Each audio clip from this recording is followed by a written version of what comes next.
Pasamos a la pregunta número 100 que dice, ¿cuál es el significado de la cruz? ¿Es simplemente un instrumento de tortura como se enseña generalmente en las religiones ortodoxas? La respuesta nos dice, como todos los demás símbolos, los significados de la cruz son muchos y vemos acá distintos tipos de cruces. Platón da uno de esos significados cuando dijo, el alma del mundo está crucificada. Es decir, tenemos 4 reinos en el mundo: mineral, vegetal, animal y humano. Esa crucifixión que menciona Platón relaciona con los 4 elementos y los 4 reinos y con los elementos de la cruz también.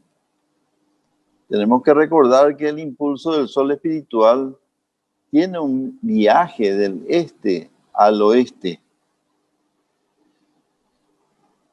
y comienza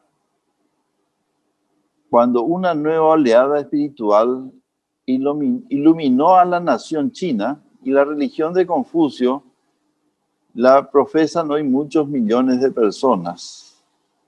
Luego, más tarde, vemos el efecto de esta oleada en la religión del Buda, que tuvo por objeto iluminar a millones de hindúes y chinos occidentales.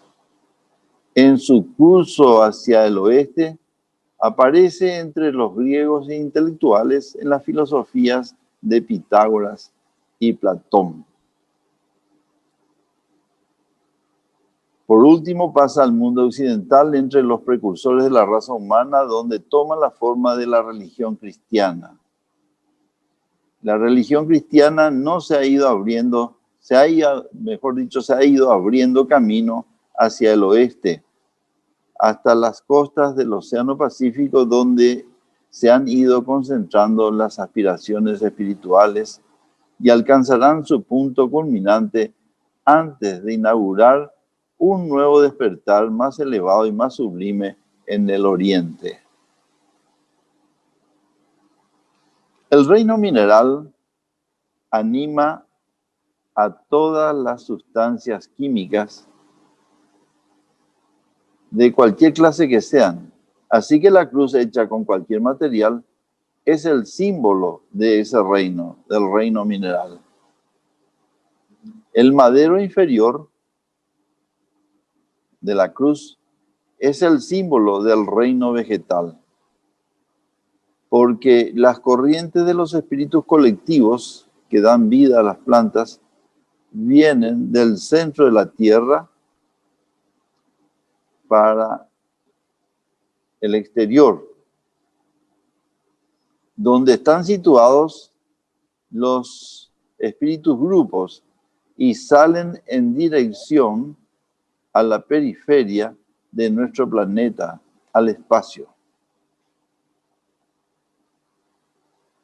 El madero superior de la cruz es el símbolo del hombre, porque las corrientes vitales del reino humano vienen hacia abajo, del sol, pasando por la columna vertebral vertical.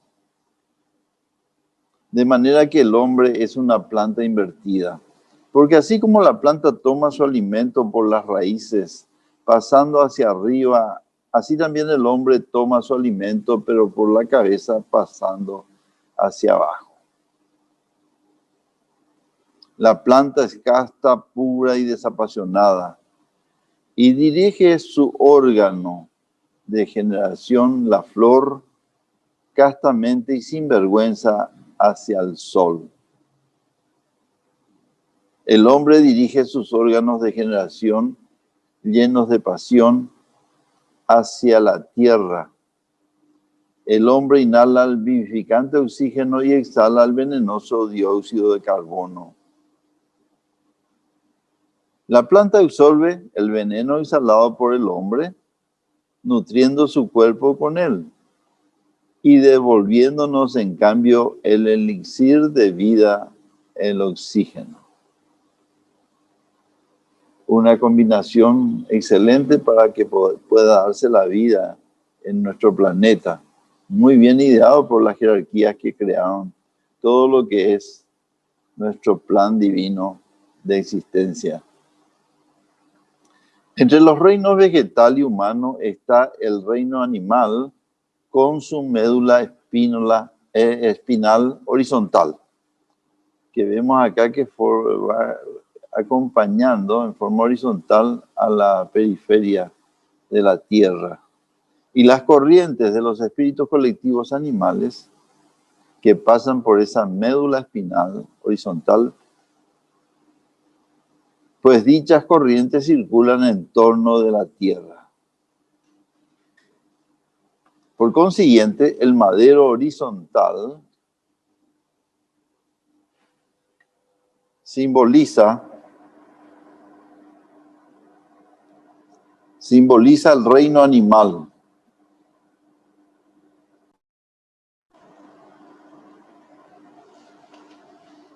Acá tenemos entonces el material corresponde al reino mineral, el madero inferior al reino vegetal, el madero horizontal al reino animal y el madero superior al reino humano. La simbología de la cruz, vista desde el punto de vista esotérico, que presenta la filosofía Rosacruz cristiana. En el esoterismo, la cruz no fue nunca considerada como instrumento de tortura. Y no lo fue hasta el siglo XVI, en el que se empezaron a pintar cuadros representando al Cristo crucificado. Anteriormente, el símbolo de Cristo era una cruz con un cordero echado en su base, indicando el hecho de que cuando Cristo nació, el sol en el equinoccio vernal cruzaba el ecuador por el signo de Aries, el cordero. Los símbolos de las diversas religiones se han hecho siempre en esa forma. Las religiones y sus símbolos. Cuando el sol, debido a la precesión de los equinoccios, cruzaba el equinoccio vernal en el signo de Tauro, el toro, se fundó una religión en Egipto que adoraba el buey Apis, en el mismo sentido en que nosotros adoramos el Cordero de Dios. Entonces, en el tiempo de la era de Tauro, la religión floreciente estaba en Egipto y adoraban al buey Apis. Luego, al entrar en Aries, ya se habla del Cordero de Dios y se deja de adorar al buey Apis. En esta transición vemos que se presenta la salida del pueblo judío de Egipto, comenzando ya a adorar al Cordero y dejando de lado al buey Apis. Mucho antes se oye hablar del dios boreal Thor, que llevaba sus cabras gemelas por el cielo. Antes de la época entonces de Tauro, en la era de Géminis, hablamos del dios boreal Thor con sus cabras gemelas en el cielo. En ese tiempo el equinoccio vernal estaba en el signo de Géminis. Los gemelos. Cuando nació Cristo, ahí lo tenemos marcado, el equinoccio vernal estaba en el grado 7 de Aries, el Cordero. Y por lo tanto, nuestro Salvador a nuestro Salvador se le llama el Cordero de Dios. Entonces vemos las distintas épocas del dios Thor, el buey Apis, simbolizando a Géminis, después Tauro, y el Cordero de Dios a Aries. Estamos a los 7 grados de Aries, el año 0 de la era cristiana, el nacimiento de Jesús y la venida del Cristo con su misión cósmica. Sin embargo, en las primeras centurias se anduvo, en tiempo de Piscis, discutiendo respecto a la propiedad de poner el cordero como símbolo de nuestro Salvador. Se discutió mucho eso en tiempo de Piscis, las primeras centurias, si se iba a usar así. Algunos sostenían que el equinoccio vernal de su nacimiento estaba realmente en el signo de Piscis. Los peces. Y que el símbolo del Salvador debería ser un pez. Como recuerdo de dicha disputa, la mitra de los obispos conserva la forma de la cabeza de un pez. Pero al final se adoptó lo que tenía que ser, nombrarlo como el Cordero de Dios por haber venido en la época de Aries, en la edad de Aries, cuando el sol por precesión estaba a los 7 grados de Aries. Tenemos que considerar también que cuando Moisés sacó a los israelitas de Egipto, la tierra del toro, en la cual el animal era adorado, estamos hablando acá, ya, este lugar, cuando el sol por precesión estaba en el signo de Tauro, dio al pueblo que estaba bajo su dirección un nuevo símbolo también, el cordero, como veníamos diciendo.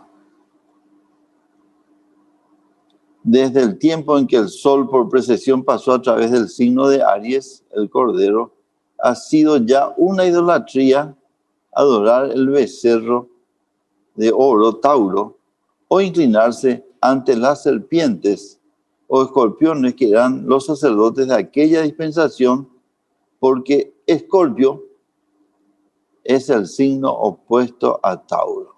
Acá vemos toda una explicación astrológica de cómo las religiones se veían influenciadas por los símbolos astrológicos. Luego vino Cristo, como habíamos mencionado, el Cordero de Dios, así llamado, a inaugurar la nueva religión. Y oímos hablar de un juicio que tendrá lugar cuando Él vuelva de nuevo, bajo el signo del opuesto a Aries, de Libra. Las pesas, que es el opuesto a Aries, a juzgar a todo el mundo para ese tiempo. Esto viene de Preguntas y Respuestas 2 de Mike Seindel, esta relación de el tiempo del juicio con la balanza de Libra. Vemos también los opuestos acá, como en Tauro, en la época de Tauro se adoraba al buey Apis y también había una referencia al signo de Escorpio, la serpiente que usaban en su atuendo de los sacerdotes egipcios. Más tarde, por precesión, el sol pasó a través del signo de Piscis, los peces, y por 2000 años hemos estado absteniéndonos de carne en ciertos días y comiendo pescado mientras adorábamos al signo opuesto Virgo, la Inmaculada Virgen. También la relación de los opuestos, de los signos opuestos, la astrología, está sí o sí presente en las enseñanzas cristianas. No existe la casualidad, ¿verdad? Es maravilloso, está todo bien presentado. Ahora el Sol está entrando por precesión dentro de la órbita del signo celestial de Acuario, porque sabemos cuando se acerca a 10 grados, ¿verdad? Ya comienza a sentirse por esa órbita la influencia de Acuario. Y fíjense, comienzan siempre los signos en el desplazamiento del Sol por la eclíptica, comienza a entrar por el grado elevado. O sea que cuando entremos a Acuario de lleno, vamos a entrar por los 30 grados de Acuario yendo hacia los 0 grados. La misma cosa ocurrió con Piscis. Al llegar a los 0 grados de Aries, estábamos iniciándonos con los 30 grados de Piscis. Y acá reiteramos otra vez que el Cristo vino cuando el Sol estaba a los 7 grados de Aries. Estaba disminuyendo. 7 grados por 70 años son algo así como 400 y piquito, casi 500 años. Por eso vemos que el año 0, después de Cristo, el año en que comienza Piscis, es el año 498, según nos dice Max Seidel. Y allá por el año 500, recién la iglesia cristiana pudo evitar esa persecución que tuvo desde la venida del Cristo. Comenzó ya a tener cierto poder y ya no fue tan perseguida como en tiempos anteriores. Y bueno, estamos ahora nosotros en el 2600, va a entrar de lleno, vamos a llegar a los 0 grados a los 30 grados de Acuario, vamos a terminar Piscis. Y estaremos por el 2600 más o menos, según estimación de Mike Seidel. Y decimos que el Sol está entrando por precesión dentro de la órbita del signo celestial de Acuario, el Hijo del Hombre, y en la edad de Acuario venidera mantendremos una norma enteramente diferente de la que hasta el momento hemos tenido.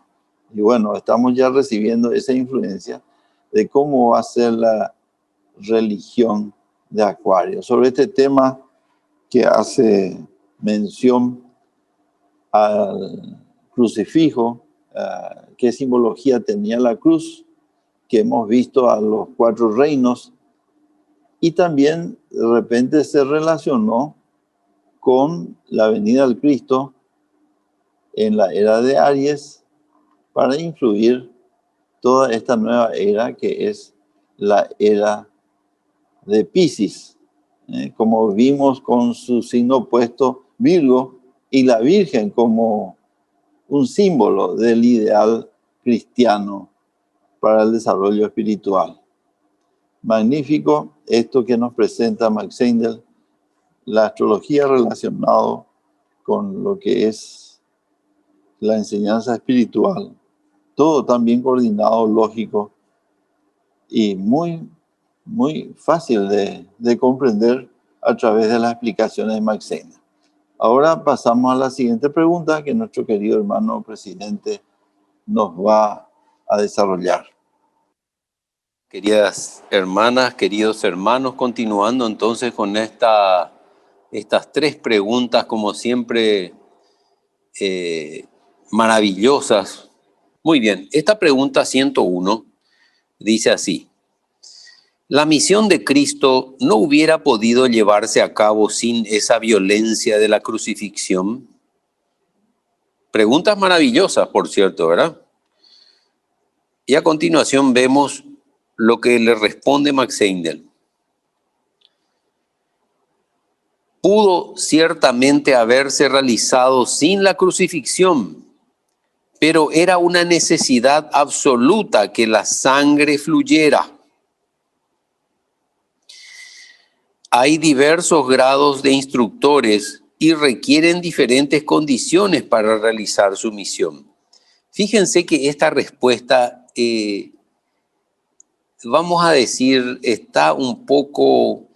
si alguien escucha esta pregunta y esta respuesta por primera vez, va a decir, pero estos hermanos de la Rosacruz son desalmados, porque encima que al Cristo lo crucificaron sin compasión, dicen acá que esto era necesario. Lo que pasa es que cuando se analiza desde el punto de vista del ocultismo de Max Seidel, se entiende que la sangre debía fluir, debía expandirse, debía penetrar a la tierra. Y eso fue necesario. La sangre de Jesús tenía que derramarse sobre la tierra y penetrar en ella.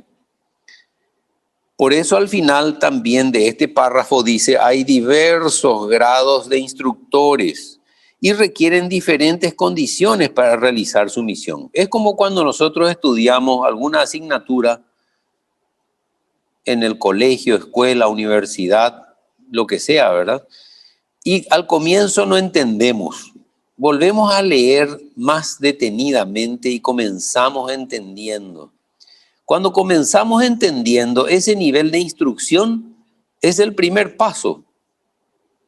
Ese primer paso nos ayuda porque hemos dado el primer paso para entender lo que nos quieren explicar.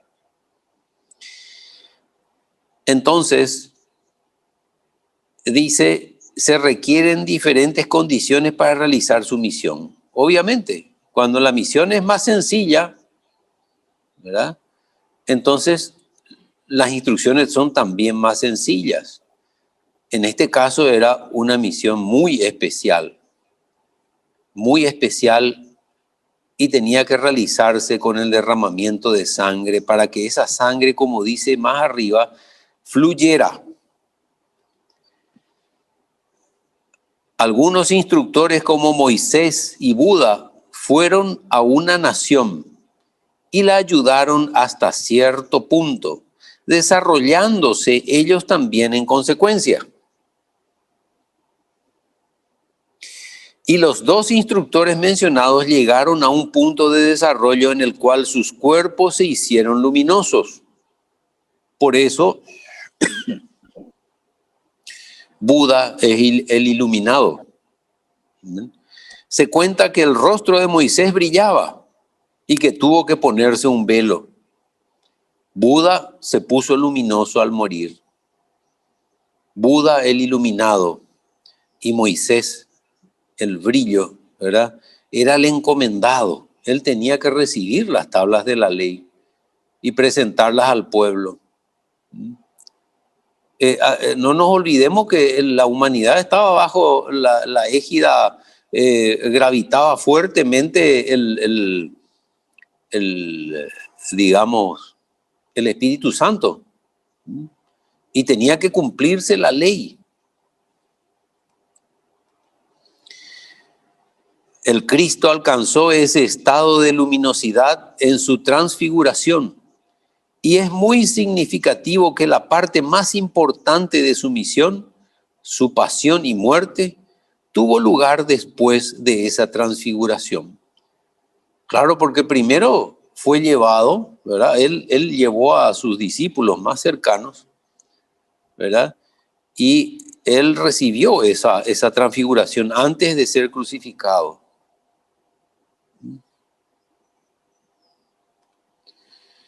Y mientras que Moisés, Elías, Buda y otros instructores anteriores necesitaron nacer en cuerpos físicos una y otra vez para lavar los pecados de sus pueblos, el Cristo apareció solo una vez en cuerpo físico y no necesitará tomar más ese instrumento.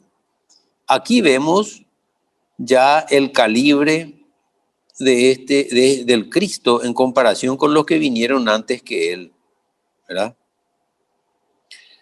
No necesitó venir varias veces como estos seres elevados como Moisés, Elías, Buda. Vino una sola vez y no necesitará tomar más ese instrumento. Fíjense el grado de elevación que tiene este elevado ser que llamamos Cristo. Porque cuando el espíritu abandona su cuerpo en la forma natural, se lleva consigo ciertas impurezas conforme se retira lentamente de la sangre que se coagula. Lentamente, y por supuesto sabemos que se realiza esa grabación del cuerpo vital al cuerpo de deseos, y que esa grabación debe ser lo más fidedigna posible, porque eso va a constituir el siguiente, el inmediato medio ambiente y el grado de conciencia que vamos a tener en el mundo del deseo, en las regiones purgatoriales, ¿verdad? Para que esos deseos groseros que se pegaron a nosotros, no por la actividad de otra persona, otro espíritu, sino por nosotros mismos, atrajimos hacia nosotros esa densidad de deseos. Y dice Max Heindel en otra parte de su literatura que esa fuerza de repulsión hace que sintamos ese dolor para desprendernos de esa masa de deseos muy grosera, muy pesada, por decir así. Y ese desprendimiento es el que produce el dolor que se cita normalmente en las regiones inferiores del mundo del deseo, o sea, en las regiones purgatoriales. Y dice, y hasta en un cuerpo tan puro como el de Jesús había impurezas, y la muerte violenta que hizo que la sangre corriera libertó al ego de Cristo de su sangre con un impulso rápido, dejando tras sí todas las impurezas que podía haber. Así que Cristo surgió del cuerpo de Jesús completamente inmaculado y sin los lazos del destino que aguardan generalmente en la vida al cuerpo físico. Fíjense que en ese acto, al derramar la sangre, como explica acá, la sangre de Jesús, se libera el ego, el espíritu crístico, ¿verdad? Entonces dice, surge del cuerpo de Jesús completamente inmaculado y sin los lazos del destino para que pueda cumplir su misión. Él tenía que trabajar ya desde ese momento. No podía perder el tiempo que normalmente, vamos a llamarle, se pierde o se transita inmediatamente después de la muerte para una persona común y corriente. Según el mismo principio, es un hecho que, aunque actualmente se producen guerras lamentables desde el punto de vista meramente humano, es, sin embargo, una cosa patente para el ocultista que todas esas guerras han purificado la sangre de la raza considerablemente. Así que gradualmente la humanidad se va haciendo cada vez menos pasional y más espiritual. Fíjense que acá Max Heindel nos da una explicación de la razón de estas atrocidades que llamamos guerras. Con eso se va depurando, porque así se derrama la sangre. Y al derramarse la sangre, entonces nos depuramos, nos liberamos de esas sustancias más rápidamente que si fuese de otra manera. Además, puede decirse que en eso reside también la compensación del asesinato de animales. No nos olvidemos que nosotros actualmente como humanidad, ¿verdad?, utilizamos la carne como alimento, ¿verdad? Y hay muchas razones por las cuales nos recomienda la filosofía Rosacruz dejar de comer ese tipo de alimentos. En primer lugar, porque recurrimos al asesinato, a la matanza de animales, ¿verdad?, con el sufrimiento correspondiente para que nosotros podamos alimentarnos. No nos olvidemos que el reino animal posee cuerpo de deseos, cuerpo vital, cuerpo físico, y tiene una mente controlada por el espíritu grupo. En cambio, el vegetal tiene cuerpo físico y cuerpo vital. Y el espíritu grupo que las guía tiene también cuerpo de deseo. Por eso hay plantas que están más adelantadas y ya están más próximas al reino animal. Son sensibles.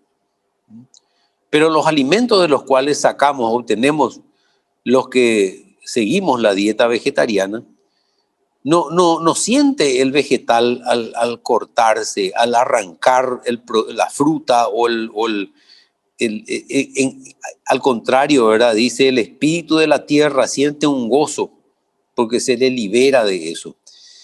En este caso, lo que dice Max Heindel es que existe también una compensación a los pobres animales que son asesinados. Ya sea por deporte, ni qué decir cuando es por deporte. Cuando es por alimento, bueno, tiene tal vez alguna connotación, digamos, para alimentar, pero en el caso del deporte es muy deleterio. Cuando la humanidad pasó por el estado animal, fíjense acá en este gráfico, cuando nosotros, que ahora estamos en el periodo terrestre como humanidad actual, estuvimos en el periodo lunar, teníamos la conciencia pictórica, dice acá, correspondiente al sueño con ensueño, y éramos como los animales, de otra forma, ¿verdad? Entonces, no tenía la sangre roja pasional que tienen nuestros animales actualmente. No estábamos tan evolucionados. O sea, ya teníamos un cuerpo de deseos, pero rudimentario. No es como el cuerpo de deseos que tienen hoy día los animales actuales, ¿verdad? Los animales actuales en este actual periodo terrestre.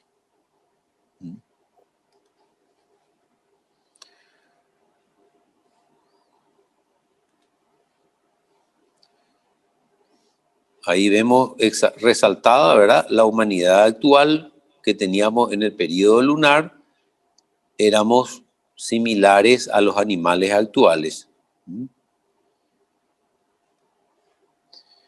Los animales actuales, aunque detrás de nosotros en la evolución, se encuentran en una espiral más elevada. Acá se resalta lo que son los animales actuales en nuestro actual periodo terrestre. Pero digamos, el estado de ellos actualmente como animales es más elevado, ¿verdad?, que cuando nosotros estábamos en el periodo lunar como animales. Y mientras que nosotros estamos sufriendo ahora bajo la ley de consecuencia y tenemos que sobreponernos a nuestras pasiones por nuestra sola fuerza,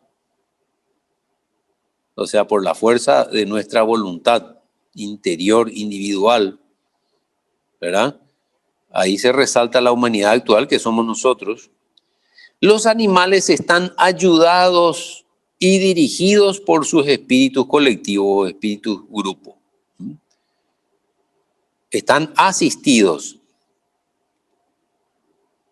Y cuando alcancen la humanización en el periodo de Júpiter, fíjense acá está resaltado el periodo de Júpiter, que va a ser el próximo gran periodo, serán una humanidad, o sea, los animales actuales van a tener la condición humana acá, fíjense en el extremo izquierdo del gráfico, el nivel de conciencia va a ser igual al del humano actual, ¿verdad? Pero van a ser una humanidad superior, libre de las pasiones que han convertido este mundo en un valle de lágrimas. Fíjense cómo, acá explica Max Heindel, pero magistralmente, cómo el desarrollo de todas las oleadas de vida es en espiral hacia arriba y hacia adelante siempre. Eso quiere decir de que nosotros como humanidad actual no éramos lo mismo que hoy en los periodos lunar, solar y de Saturno. Ni tampoco vamos a hacer lo mismo en los siguientes periodos de Júpiter, Venus y Vulcano. Y lo mismo los animales, los vegetales, los minerales, etc. Es muy importante aclarar eso. Nuestro estado de conciencia actual para el próximo periodo de Júpiter es primitivo. Es primitivo.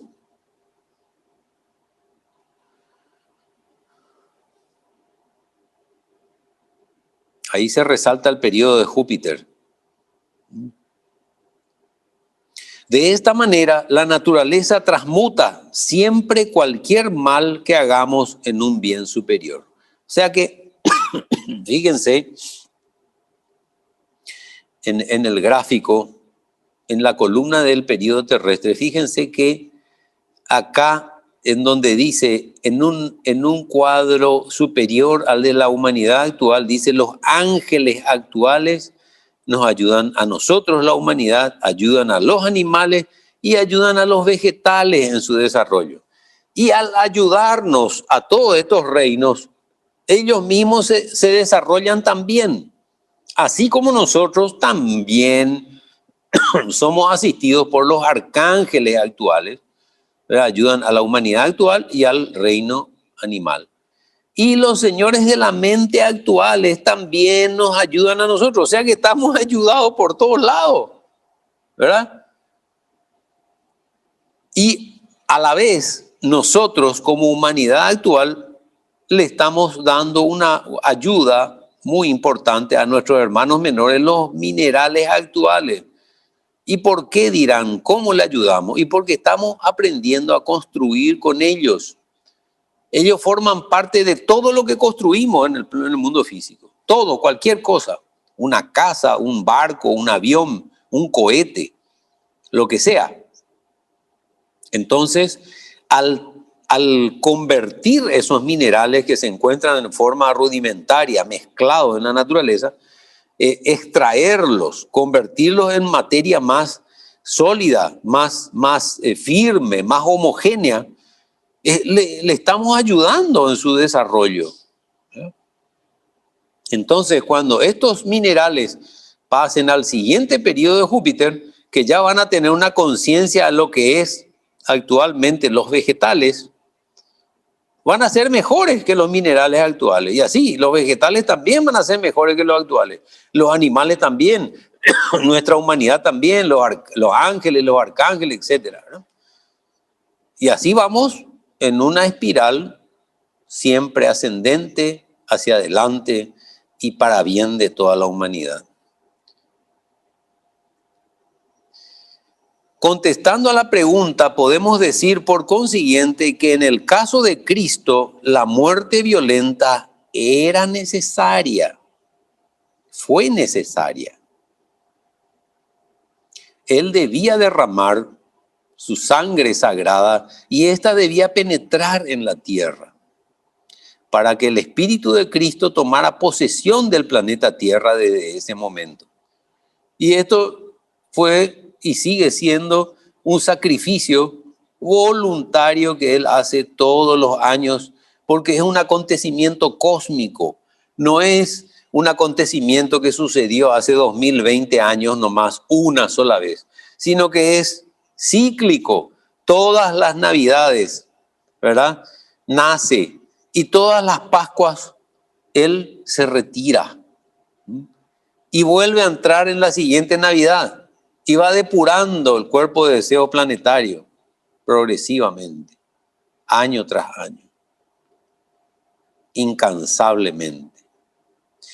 Voy a volver para atrás para volver a leer esta frase que dice: entonces, contestando a la pregunta, podemos decir por consiguiente que en el caso de Cristo, la muerte violenta era necesaria, porque permitió al Espíritu Cristo retirarse del cuerpo de Jesús sin retener, ninguna de las impurezas inherentes a los simples vehículos humanos.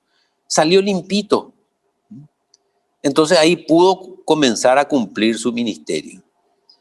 Esto es importantísimo saber, porque si nosotros consideramos que la muerte de Cristo fue algo que sucedió hace más de 2000 o un poco menos de 2020 años, y fue la única vez, y que los romanos eran todos unos desgraciados que le mataron, le asesinaron al Cristo, pero él al hacer eso, ellos al cometer ese asesinato, hicieron cumplir lo que se tenía que hacer, que era que la sangre de Jesús se derramase y penetrase en la tierra y se depurase, ¿sí? Y el Espíritu de Cristo salga limpio, sin impurezas, para cumplir con su misión. Nada más y nada menos.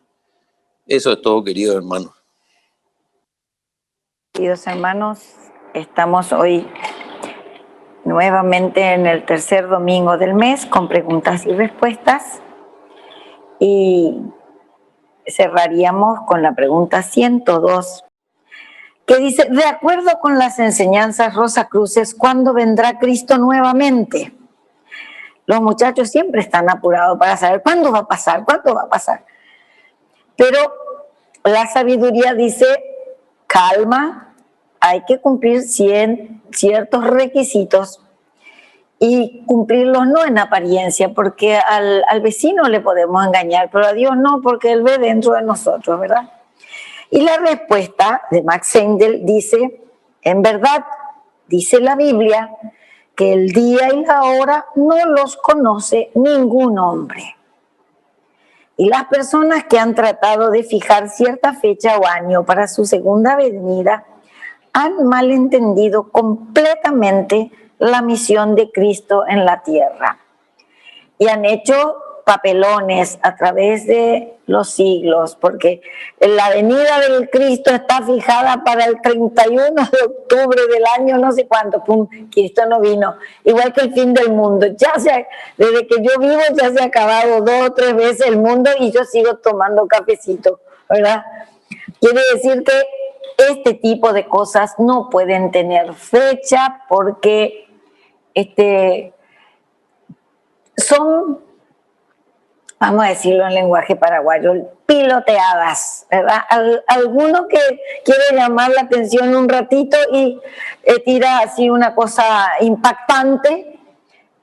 Ahora que la vanidad está tan de moda, los medios lo entrevistan, va a la tele, pero al final aquí estamos, ¿verdad? En el 2012 tenía que terminarse todo, se hicieron películas y acá estamos en 2020. Bueno, entonces el sentido común, la clarividencia, porque no necesitamos ser clarividentes en los mundos superiores, primero tenemos que ser clarividentes acá nomás. ¿Qué significa? Que es ver claro, para entender claro. Bueno, Cristo dio sus enseñanzas a la humanidad para que la ley del ojo por ojo y diente por diente se aboliera, para que la ley del temor de Dios fuera sustituida por la ley del amor. Bueno, si ese fue el motivo de su venida, un reemplazo de una ley de temor por una de amor, mal podemos hacer el cálculo de cuándo va a venir, porque todavía la ley del amor no reemplazó a la del temor. Todavía nos manejamos con temor. Y por eso tenemos una constitución y tenemos un montón de leyes que tenemos que respetar, porque si no, chaque, ¿verdad? O la policía, o multa, o lo otro. Nos manejamos con temor a represalias. ¿Por qué? Y porque nos tienen que imponer desde afuera lo que está bien y lo que está mal, que ya es un gran paso, ¿verdad? El ser humano que respeta las leyes de tránsito, de lo que sea, al respetar esa ley, le está respetando a su semejante, que tiene que cruzar esa calle antes que él. Al pagar sus impuestos, está respetando a sus semejantes, porque en otros países el impuesto se usa para mejorar las calles, para los hospitales, para pagar mejor a los médicos, etcétera. Si lamentablemente nuestro karma todavía no nos permite tener ese tipo de cosas, pero es porque es el karma que engendramos nosotros. Cuando corrijamos nuestro karma y cuando actuemos correctamente, todas esas cosas se solucionarán solas. Pero mal podemos estar pendientes de cuándo va a venir Cristo si nosotros no hemos hecho nuestra parte. Se dice que la ley y los profetas fueron hasta Cristo, pero sabemos que aún hoy es necesaria la ley. Por consiguiente, es evidente que la ley no se abolió al venir Cristo físicamente. Bueno, y entonces, ¿cuál es la solución? Vino Cristo y la ley no se abolió, pero si vino para eso, ¿dónde está el aparente misterio? Es la venida del Cristo interno, la naturaleza íntima del hombre, la que abolirá la ley.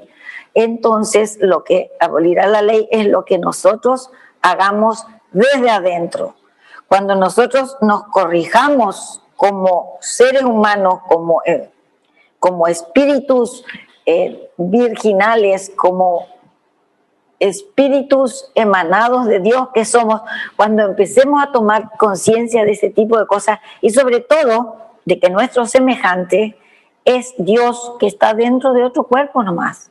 Es tan Dios como yo, pero está en otro cuerpo, porque está necesitando otro tipo de experiencias y circunstancias.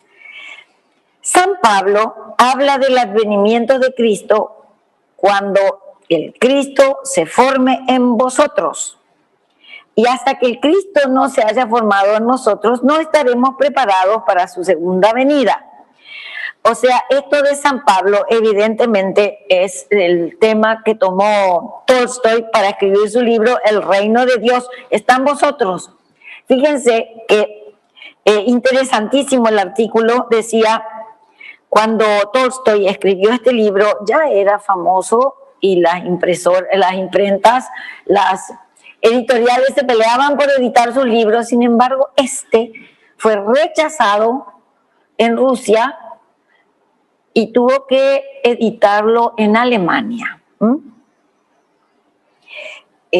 Para que veamos cómo funcionan este tipo de cosas espirituales en nuestro mundo físico todavía. Bueno, Angelus Silesio dice, aunque Cristo naciera 1000 veces en Belén, si no nace en ti mismo, tu alma se perderá. Y eso quiere decir, no existe nada. No es una amenaza. Te está contando nomás lo que va a pasar, ¿verdad? Que es lo que dice la maestra. Si ustedes no estudian, se van a aplazar y no es que ella les está amenazando, le está avisando. No va a alcanzar tu puntaje para que te ponga una buena nota. Sencillito. En vano mirarás la cruz del Gólgota hasta que en ti mismo se haya formado. Y ahí me viene a la mente una reflexión, no con la intención de hablar mal de nadie, sino con la intención de una persona que observa. Hay algunas personas que van mucho a la iglesia, de cualquier naturaleza que sea su iglesia, y van y rezan, y están con la Biblia bajo el brazo todo el día, o están con el Corán debajo del brazo todo el día. O sea, miran la cruz del Gólgota, están en eso, pero en su conducta no actúan coherentemente de acuerdo a lo que creen y de acuerdo a lo que estudian. Entonces, esas personas están mirando en vano la cruz del Gólgota. ¿Por qué? Y porque no se formó el Gólgota dentro de ellos, porque no están haciendo su Cristo interno. Entonces, en nombre de Cristo, se mataban en Irlanda allá por los años 70. En nombre de Cristo, durante la Inquisición, se le mataba a los judíos porque los judíos le mataron a Cristo. Le mataron a nuestro Mesías. Para los judíos no era un Mesías, ¿verdad? Y al final, por lo visto que no se les ocurría razonar de que Jesús era un judío. Entonces, por eso tendrían que haber endiosado a los judíos hasta tenerles en mejor consideración, ¿verdad? Bueno, siempre hay intereses divergentes, por decirlo de alguna manera. Porque si hubiéramos estado en el medioevo con esta pandemia del coronavirus, seguro que eran los judíos que envenenaron el agua del pueblo, ¿no? Es que los acusaban de todo, ¿verdad? Siempre había un chivo expiatorio. Ahora es la ciencia que inventó, que creó el virus. El virus hace rato que estaba en el agua, en las cañerías en Madrid por lo menos encontraron, desde el 2017. Quiere decir que estaba inactivo nomás. Y sabemos que nosotros somos los generadores de esta clase de virus. ¿Y por qué? Y porque seguimos matando animales. Bueno, la ley del temor entonces sigue existiendo porque todavía nos tienen que castigar si hacemos lo que no había que hacer. Y también me gustaría reflexionar sobre, no es que ya desarrollaron el Cristo interno, pero los suecos y otros países, en Suecia están cerrando las cárceles porque no tienen más ladrones y lo están transformando en shopping. En eso los uruguayos ya le ganaron porque el shopping Punta Carreta era una cárcel antes y ahora es un hermoso shopping carísimo. Bueno, están dejando de tener gente a la que haya que castigar. En Japón la policía se aburre y para que no se aburran en las oficinas los mandan a la calle a controlar el tránsito y la ciudadanía está cansada porque si estacionaste 1 centímetro fuera de lo que está marcado ya les multan porque tienen que hacer algo los pobres policías, ¿verdad? De tanto que tal vez cometan errores en un montón de cosas, pero ya hay tanto respeto por el derecho del otro, ¿verdad? Hasta para subir y bajar del metro tienen respeto, cosa que nosotros para subir y bajar del ómnibus no tenemos respeto. Queremos subir mientras otro está tratando de bajar, cuando la lógica te dice déjale bajar para que quede vacía la estribera. No, ¿verdad? Empujamos. Bueno, ese tipo de cosas, esas pavaditas son indicadoras de un nivel de conciencia. Y también hace poco me llegó un video de un español, de un español de España, que está en Alemania y muestra, hay una plantación de calabazas y sobre la ruta hay un puestito con una balanza y de por el lado hay una especie de caja, vamos a poner una caja linda. Y la gente va, cosecha la cantidad de calabazas que quiere, las pesa y paga, deja el dinero ahí adentro. Y dice el español, si esto estuviera en España, ¿ustedes creen que habría calabaza y cajita con dinero adentro? Bueno, eso es un nivel de conciencia. La ley está adentro. Eso de que los suecos no, por ejemplo, en varios países, en Alemania también, el pasaje se paga afuera. Uno sube nomás al tren o a lo que tiene que subir. A nadie se le ocurre subir sin haber pagado. ¿Por qué? Y porque esa es su obligación. Con eso se mantiene el buen funcionamiento del tren y con eso se pagan sueldos. La viveza criolla de creer que hay que vivo soy, viaje gratis, está perjudicando el buen funcionamiento de algo que es de todos. Eso es cuando la ley ya está dentro de nosotros y no tiran la cascarita de su mandarina o el papelito de su caramelo en la calle, porque la calle es de todos y a esa persona le gusta que esté limpia. Entonces no la quiere ensuciar, no es que venga la municipalidad y barra, no, yo no ensucio. Eso es en cuestiones materiales obviamente y de fácilmente observables, pero eso es que la ley ya empezó a ser parte de su conducta. Nadie tiene que venir a retarle. Desde luego que está la multa por tirar el papelito del caramelito es bastante pesada, muchísimo más cara que el caramelito. Pero está consiguiendo su cometido, porque los niños no lo hacen, y no lo hacen porque ven a los adultos que no lo hacen, y el niño no entiende la multa, no sabe si 800 euros es más que 2 euros, ¿verdad? Los muy chiquitos. Bueno, esa es la idea entonces de que la ley sea parte de nosotros y nuestra conducta. Nosotros, por ejemplo, no mataríamos. Está entre los 10 mandamientos. En nuestra Constitución está que tenemos que respetar la vida ajena. Pero necesitamos que la Constitución nos diga que tenemos que respetar. No, ya no. Ni siquiera una cucarachita, no comemos animales, no. Al contrario, los animalitos en nuestras casas son un hermanito más. Para los que no tenemos hijos, es un hijo, un sobrinito, ¿verdad? Como que estamos dando unos primeros pasos, no es colectivo en toda la humanidad, pero los que empiezan a tener ese tipo de conducta empiezan a convertirse en un ejemplo que alguien va a imitar, será uno, serán dos, pero son pasos hacia adelante. La segunda venida de Cristo, entonces, depende de cuando haya un número suficiente de personas que sean semejantes a Él, que se porten como Él, que hayan alcanzado el principio crístico.